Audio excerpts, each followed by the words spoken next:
सनातन संस्था और हिंदू जनजागृति समिति द्वारा आयोजित इस नाम सत्संग में आप सभी का पुनः हार्दिक स्वागत है।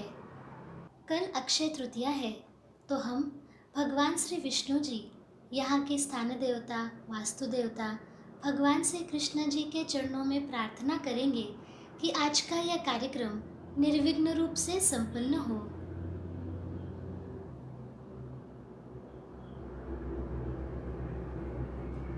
अब हम नाम सत्संग का आरंभ करेंगे। आप में से कुछ दर्शकों ने हमें अक्षय तृतीया के विषय में कुछ प्रश्न पूछे हैं, इसलिए आज के सत्संग में अक्षय तृतीया का शास्त्र इस विषय पर सनातन संस्था के धर्म प्रचारक संत सद्गुरु नंद कुमार जादव जी हमारा मार्गदर्शन करेंगे। उसके पश्चात प्रत्यक्ष संतों की उपस्थिति में हम सामूहिक नाम जप अर्थात एक ही समय अपने अपने स्थान पर नाम जप करने का प्रयास करेंगे। अब मैं सनातन संस्था के धर्म प्रचारक संत सद्गुरु नंद कुमार जादव जी से प्रार्थना करती हूँ कि हमारा मार्गदर्शन करें। जी, मैं भगवान श्री कृष्ण जी के चरणों में वंदन करता हूँ। आप सभी से अनुरोध है कि आप अपने इष्ट देवता अथवा उपास्य देवता अथवा कुल देवता से प्रार्थना करें कि आज का कार्यक्रम हम निर्विघ्न रूप से सुन पाएं। कल अक्षय तृतीया है, तो पहले हम अक्षय तृतीया का महत्व बताने वाली एक कथा सुनेंगे। भविष्य पुराण के अनुसार शाकल नगर में धर्मदास नामक वैश्य रहता था। धर्मदास बहुत ही आध्यात्मिक था। वो देवताओं ब्राह्मणों का पूजन किया करता था। एक दिन धर्मदास ने अक्षय तृतीया के बारे में सुना कि वैशाख शुक्ल तृतीया, इस तिथि को देवताओं का पूजन और ब्राह्मणों को दिया दान अक्षय होता है। यह सुनकर धर्मदास ने अक्षय तृतीया के दिन गंगा स्नान कर अपने पितरों को तर्पण किया।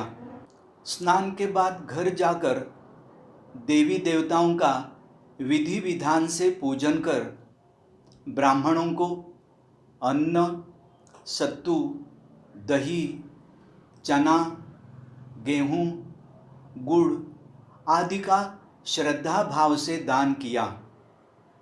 धर्मदास की पत्नी उसे बार बार मना करती, लेकिन धर्मदास अक्षय तृतीया को दान जरूर करता था। कुछ समय बाद धर्मदास की मृत्यु हो गई। कुछ समय पश्चात उसका पुनर्जन्म द्वारका की कुशावती नगर में राजा के रूप में हुआ। अपने पूर्व जन्म में किए गए दान के पुण्य से ही धर्मदास को राजयोग मिला। इससे अक्षय तृतीया का महत्व समझ में आता है। अब हम आपके द्वारा प्राप्त जिज्ञासाओं का समाधान करेंगे। शिप्रा जी, हमारे दर्शकों ने अक्षय तृतीया के विषय में कुछ प्रश्न पूछे हैं ना?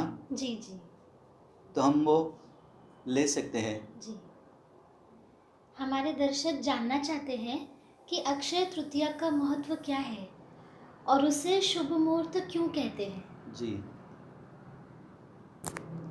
हमारा हिंदू धर्म बहुत ही वैज्ञानिक है।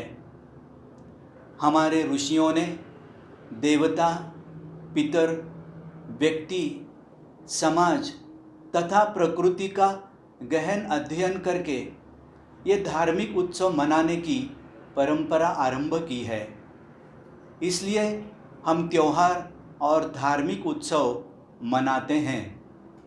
विशिष्ट तिथि पर अर्थात विशिष्ट काल में विशिष्ट देवता की उपासना कर आनंद से मनाए जाने वाले दिन को त्योहार कहते हैं। अक्षय तृतीया वर्ष के 3.5 शुभ मुहूर्तों में से एक मुहूर्त है। मुहूर्त का अर्थ है उत्तम फल प्राप्ति हेतु शुभ कार्य आरंभ करने के लिए पूरक कालखंड। सामान्यतः भिन्न कार्य के लिए भिन्न शुभ काल होते हैं और उसका कालावधि भी अल्प होता है, लेकिन वर्ष के 3.5 मुहूर्त ऐसे होते हैं जिस दिन कोई भी शुभ काम करने के लिए अलग से मुहूर्त देखने की आवश्यकता नहीं होती। पूरा दिन अर्थात सूर्योदय से लेकर सूर्यास्त तक शुभ काल होता है। उसमें से एक तिथि है वैशाख शुक्ल तृतीया अर्थात अक्षय तृतीया। हयग्रीव अवतार, नरनारायण प्रकटीकरण तथा परशुराम अवतार और अन्नपूर्णा देवी जो पार्वती माता का ही रूप है, उनका जन्म भी अक्षय तृतीया के शुभ दिन पर हुआ था। इस तिथि पर ब्रह्मा एवं श्री विष्णु की मिश्र तरंगे उच्च देवता लोकों से पृथ्वी पर आती है। इससे पृथ्वी पर सात्विकता की मात्रा 10% बढ़ती है। इस काल महिमा के कारण इस तिथि पर पवित्र नदियों में स्नान करना, दान करना आदि धार्मिक कृत्य करने से अधिक आध्यात्मिक लाभ होते हैं। अभी कोरोना महामारी के कारण पाबंदी है, इसलिए हम बाहर जाकर स्नान तो नहीं कर पाएंगे, परंतु आध्यात्म में तो भाव का महत्व बहुत है। घर में उपलब्ध पानी से स्नान करते समय यह गंगा जल ही है ऐसा भाव रखेंगे तो भी उसका हमें आध्यात्मिक लाभ मिलेगा। स्नान करते समय प्रार्थना करेंगे, हे गंगा माता, आपके पवित्र जल का मुझे आध्यात्मिक लाभ होने दीजिए। ऐसी प्रार्थना करने पर अधिक आध्यात्मिक लाभ होता है। एक और प्रश्न आया है। श्री राहुल दलवी जी ने पूछा है, अक्षय तृतीया के दिन पितरों के लिए क्या करना चाहिए? अरे वाह, ये तो बहुत ही अच्छा प्रश्न है जी। राहुल जी, आपकी जिज्ञासा वृत्ति अच्छी है। अब हम देवता और पितर तर्पण के बारे में विस्तार से समझकर लेते हैं। इससे सभी को विस्तृत शास्त्र भी समझ में आएगा और आपको उत्तर भी मिल जाएगा। अक्षय तृतीया की तिथि पर देवता और पितरों के लिए जो कर्म किए जाते हैं वे संपूर्णतः अक्षय अर्थात अविनाशी होते हैं। इस दिन देवता और पितरों को तर्पण दिया जाता है। सर्वप्रथम हम तिल तर्पण क्या है यह समझकर लेते हैं। तिल सात्विकता का प्रतीक है, तो जल ब्रह्मांड के शुद्ध स्रोत का प्रतीक है। तिल तर्पण का अर्थ है कि देवताओं और पूर्वजों को तिल तथा जल अर्पण करना।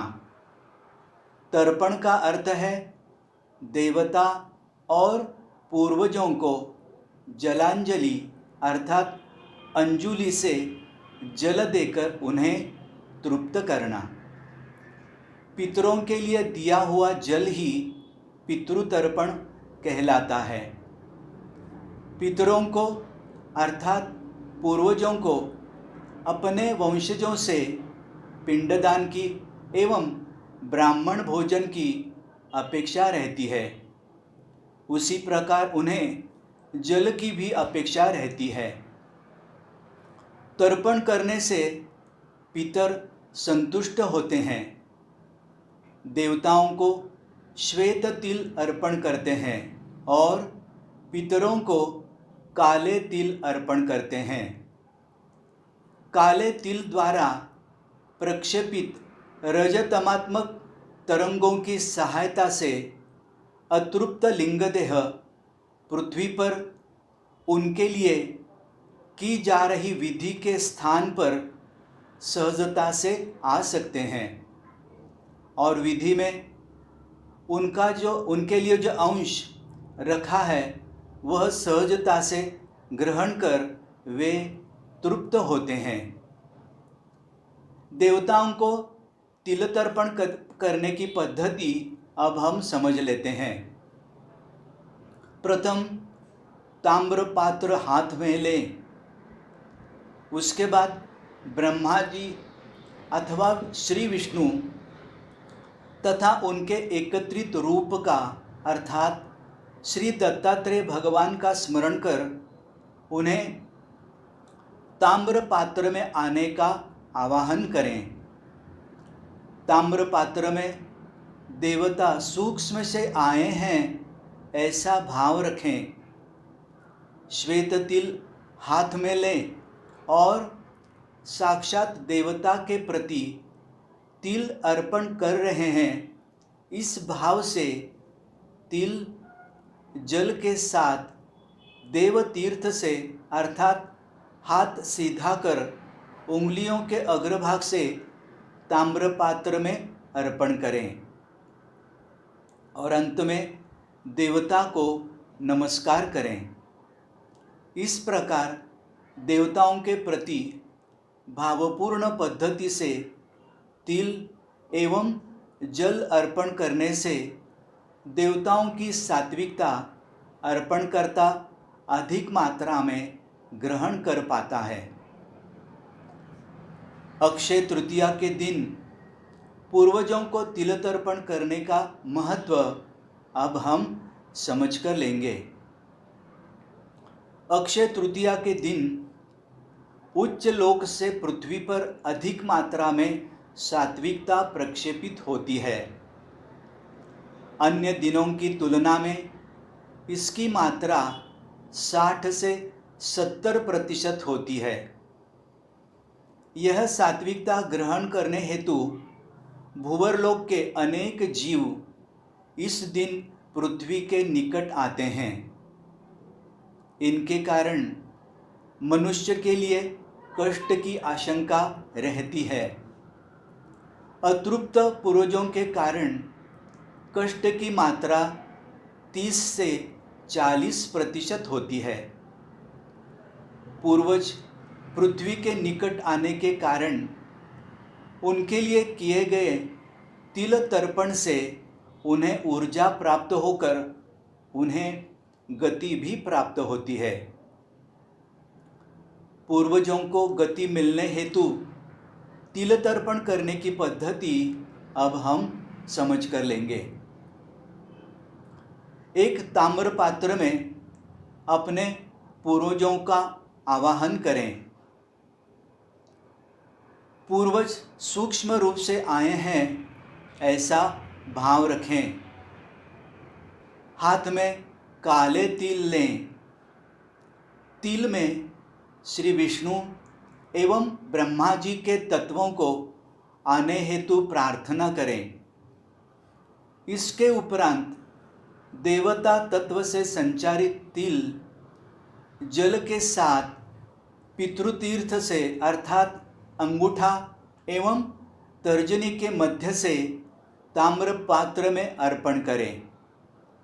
हम पूर्वजों के प्रति तिल एवं जल अर्पण कर रहे हैं ऐसा भाव रखें। इस समय पूर्वजों को गति देने हेतु श्री दत्तात्रेय भगवान, ब्रह्मा जी अथवा श्री विष्णु से प्रार्थना करें।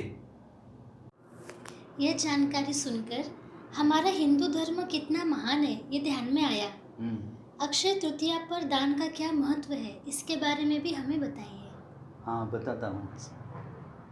अक्षय तृतीया पर दान का विशेष महत्व है।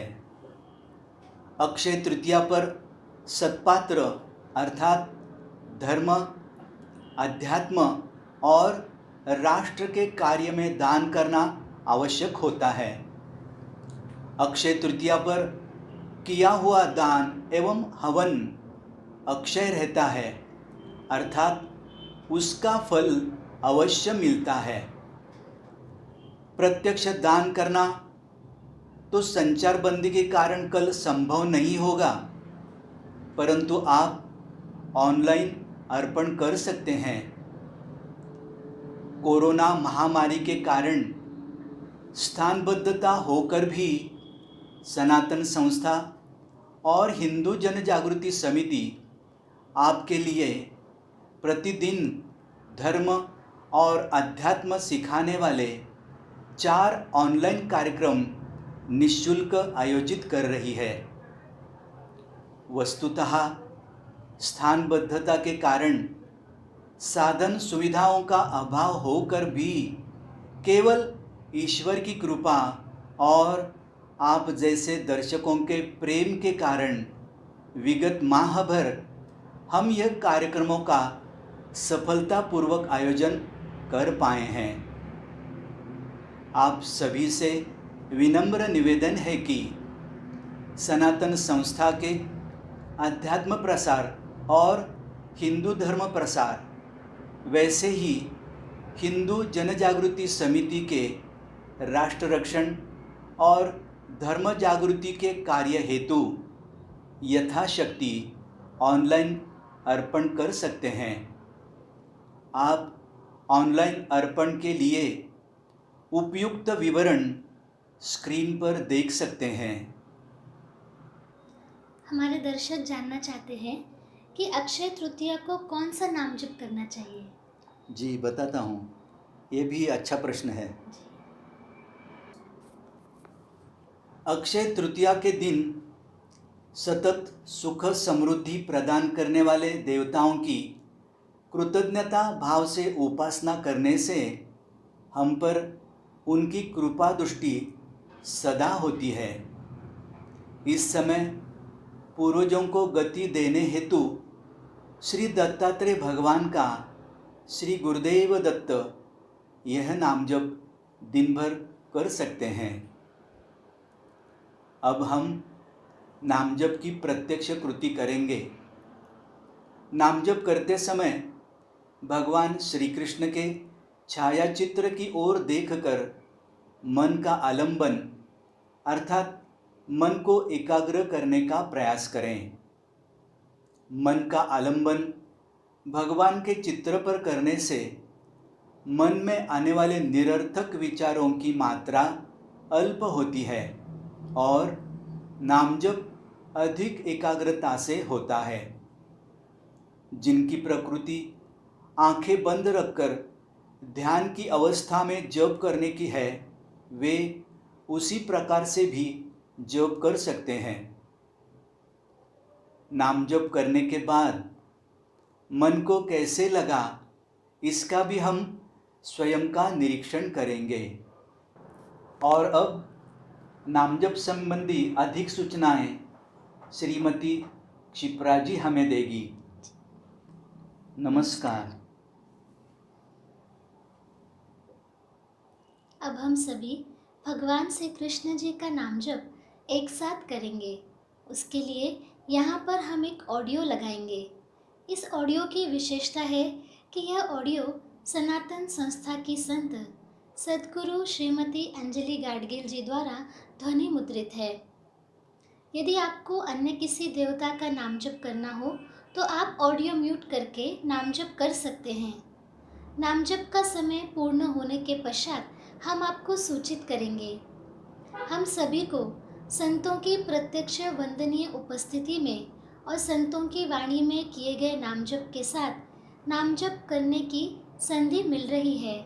तो चलिए हम सभी अब प्रत्यक्ष रूप से नाम जप करते हैं।